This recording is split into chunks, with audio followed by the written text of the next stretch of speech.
welcome back. It's Christina again with the Artist Pod, and today we'll be talking about how to draw a bear. As always, I'm using a Wacom Intuos Pro tablet, and I'm drawing straight into Photoshop. So, let's get arting. Alright, so here's the bear. I'm going to try something a little different this time, just to make it a little quicker.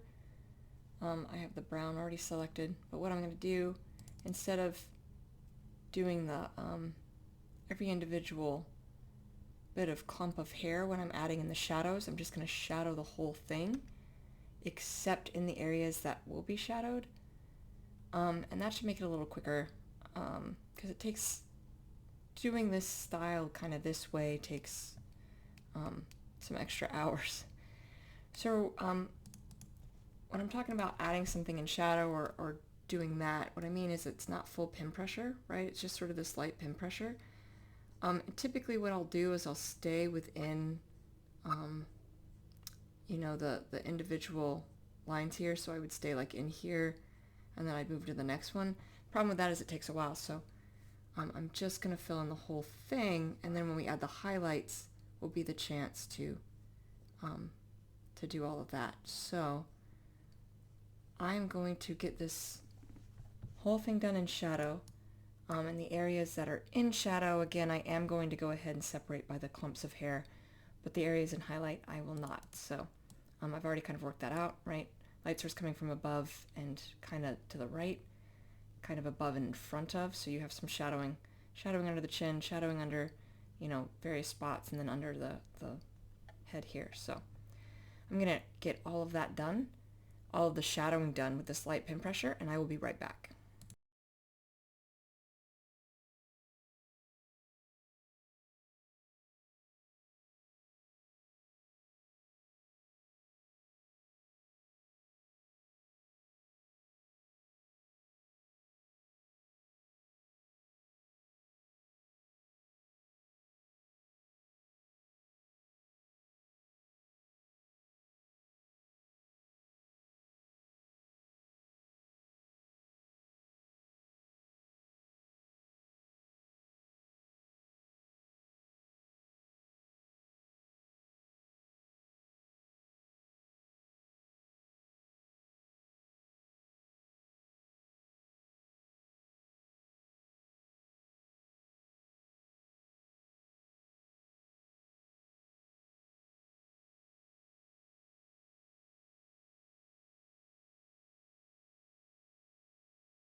Alright, so now to add in the highlights.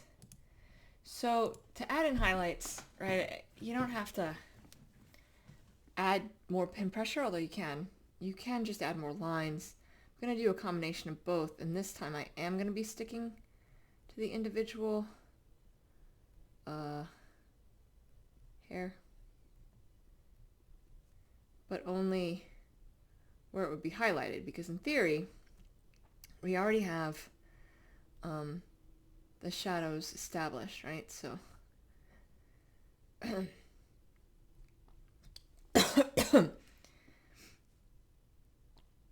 so I don't need to do this there. Again, it's just that little bit of extra pin pressure, but also more lines. And the way that's going to be all kind of looking is like that. Only doing this in areas where there's the highlight.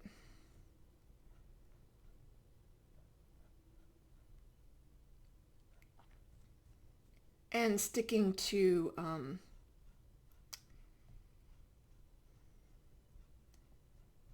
the hair clumps. Now as I come to an area where there would be shadowing, I do taper off the pin pressure, right? As I come into here, I'm going to add a little bit of a burst, but not much, as these areas are going into into shadow. So, this is all it is, really. This point, because I've already decided the shadows, it's just sticking to what I've already drawn, filling that in, and then, you know, leaving all of these areas in shadow, which are already kind of sketched. So I'm going to go ahead and finish out the highlight here, and I will be right back.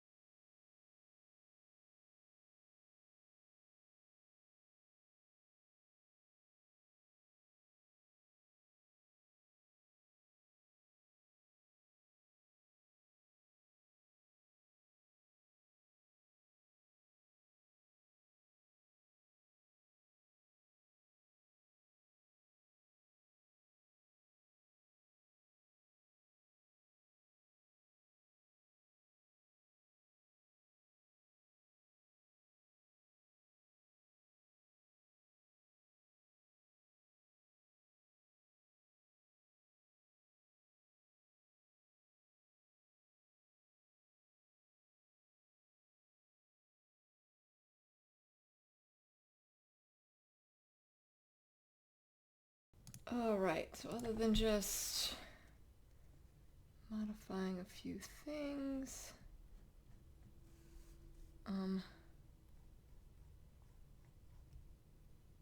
filling in some of those gaps. I'm going to give it a little bit of an extra burst here too. Maybe here. Not a lot, still leaving it kind of in shadow, but not fully. Okay, so, I guess what I should probably do next is the nose before we get too carried away. And what I'm doing right now is I'm just marking in case I have to go off of it, right? The noses are black, but I always draw in gray for black because I draw on black. Right, nose pretty straightforward. So I'm gonna get the whole nose done in shadow, just like I did, you know, the whole body. Because their noses are shaped kind of like a dog. So I'm gonna get the whole nose done in shadow, and I'll be right back. So I'm gonna do the highlights real fast on that. Right, I'm not gonna put full pin pressure here though. So under the nostril here, it'd be going into shadow, but then you have kind of where this kicks back out, and it'd be going back into highlight. I'm gonna have it come over, and as it comes down, it's going a bit into shadow. Right, I'm backing that off here, and try not to highlight that while I fill in some gaps. And then bringing that over, and same thing over here. Right, not down under the nostril. We'll have it a little bit as it comes out. You know, where this is like pushing out into the highlight. All right, so there we go. So that's nice and quick. And then I'm just going to close the distance so there's not this big gap between the nostril and where the hair is. Might actually do the same thing for down here, right? Like there's a big gap here where I left a gap. I don't think there would be one. Can just run that into the nose. It'll look more natural that way. Yeah, that already looks better. So now I'm gonna take kind of a natural color. In this case, I usually do yellow or orange when I do this. I'm gonna see how yellow works. And what I'm gonna do with this is draw it only in the areas that have the most extreme highlight, right? So it's not in all of the highlighted spots. It's just on the spots that I think would be catching the most. And then just sort of filling that in on top of what I've already done. It's creating another highlight And it does add a, obviously a splash of color here. Again, I wouldn't go all the way to the edge. So I'm gonna pick and choose. It's a little bit more free form here as I decide where it's gonna go. And I'll have it, under the eyes is a common spot because highlighting the eyes is, usually a good thing. Not in any of the spots that had shadow.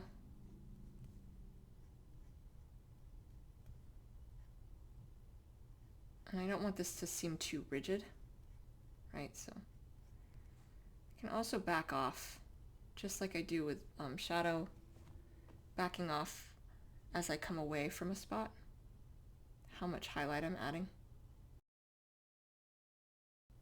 And again, I'm kind of treating this like it's a extra color, like it's a highlight of the fur, except I'm using a different color to do it. Doesn't have to be much. You can see here, doing just like one little strip, it'll still get the message across. And not everywhere, but I'm still going to expand it a little bit more than what I currently have. You can see I'm backing off though too. And then a little splash on the ears as well. And maybe a little bit on the nose. Just where that highlight would be hidden. Okay. Now, next thing I'm going to do is add in blue.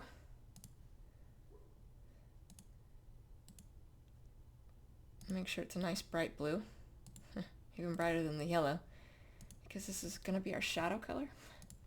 Now I know I already kind of have the shadow in, so all I'm really doing with this is very lightly, so this very, very light pen pressure, drawing in all the areas that are shadowed. So cool colors recede and warm colors push forward. It's color theory. So even though this is a light blue, now mind you, I'm not putting full pin pressure. If I was, it would sort of break that illusion. But even though this is a bright blue, it'll still appear as a shadow to our eyes because blue is a cool color, and cool colors recede. And blue in general, blue is a really good shadow color. If you're looking to do any like photo editing, or you're trying to do anything and you need to like give it more contrast, add blue to the deepest, darkest shadows, and trust me, it'll give it a bump of contrast. Right, I'm being very careful though, because I can push too much, and at the end of this we are actually going to highlight, highlight's probably the wrong term, but take this and brighten up some spots, but not all. So I'm being mindful of both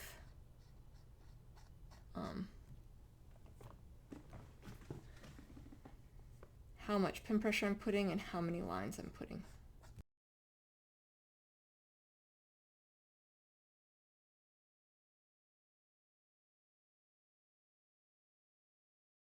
Now something else I tend to do is any big gaps, even through the highlighted section, right? I didn't leave any of these big like gaps. I will fill those in with blue as well, just to add a little bit more pop of the color, balance it out a little bit more. Again, being very careful. I don't want to overdo it because that is easy to overdo.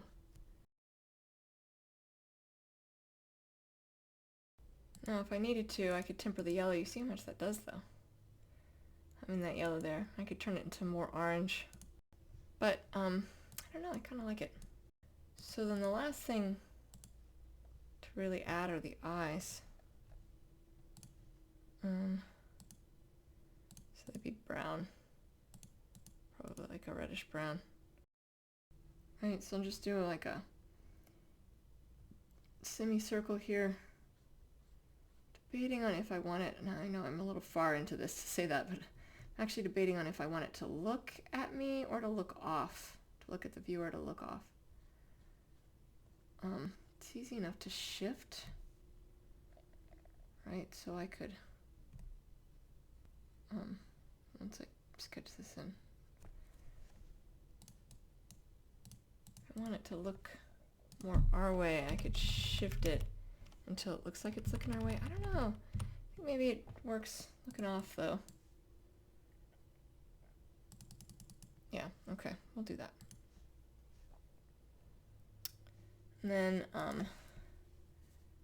gonna have burst of light against the pupil.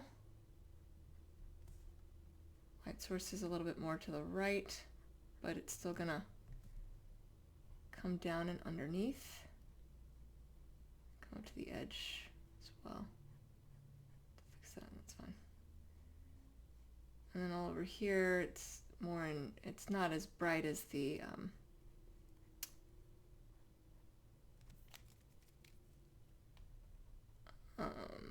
words. It's not as bright as the side with the light source, but still, you know, bright enough. All right, fill that in.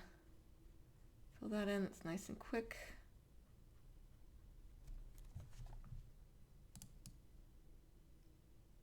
Yeah, and then add a light flare.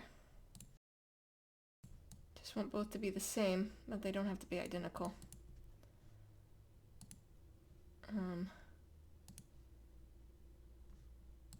Yeah, I guess that works. Yeah. I think I'm gonna make them a little smaller. One at a time.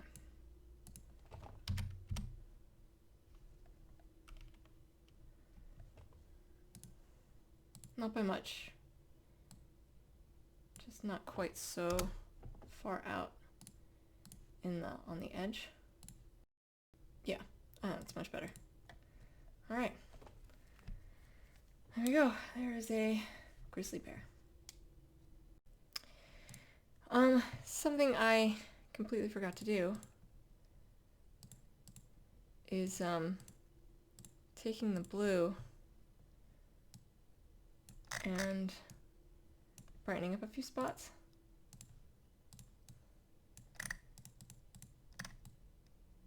I find that it adds interest, right? So what I'm going to do is choose just a few spots. I'm not putting more pen pressure, but more lines, and I'm intentionally brightening this up, sort of scattered across his face. I don't want to bunch too many together, but I can afford to bunch like a couple together, like over here, having these two. Just sort of spread it out. Once again, this is very free form. I do it until it looks right. So there's no real formula beyond that. It doesn't have to be everywhere where there's shadow. As long as it's spread out and it looks okay. I mean, again, this is something that's easily overdone. So it just adds some extra interest across the animal. One last thing I'm going to do too. I'm going to push this up, this little bit of blue up into the mouth. Yeah. All right, there we go. All right, so that's how you draw a bear. I hope that was helpful. In the floating nether next to me, I have other videos of art tutorials I've done, and I will see you all soon. Thank you so much. Take care.